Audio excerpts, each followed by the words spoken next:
Well, the main purpose was to be able to serve Christian organizations with some of the background that we felt was missing from secular advertising agencies. That is, understanding what the stations were and what type of programming they were doing.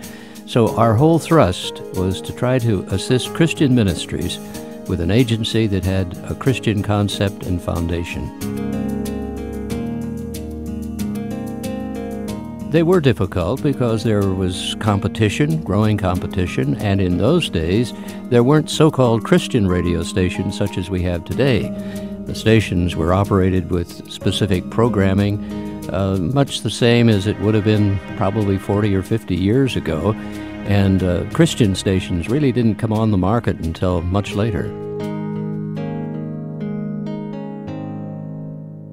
Well, we've been very privileged to serve some wonderful men and women of God.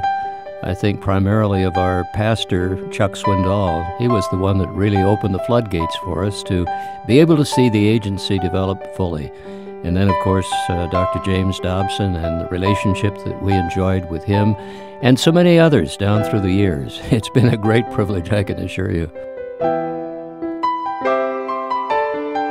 Well, actually, it began by Cypress Gardens, Florida, where we were producing Day of Discovery, and we saw that they were dipping strawberries in candy, and strawberries weren't available all year round, so we thought, well, why not try something else?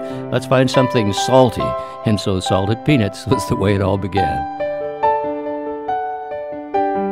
Yes, my favorite time was the privilege of working with Radio Bible Class in Grand Rapids, Michigan, and producing, as well as hosting, Day of Discovery from Cypress Gardens, Florida. Richard DeHaan was the greatest boss. I'm looking forward to seeing him and his dad when we get to glory before too long.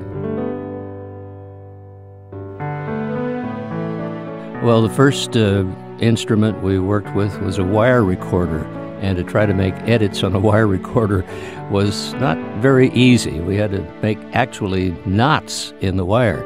But since then, so many things have developed. It goes so fast that who knows what's going to be next.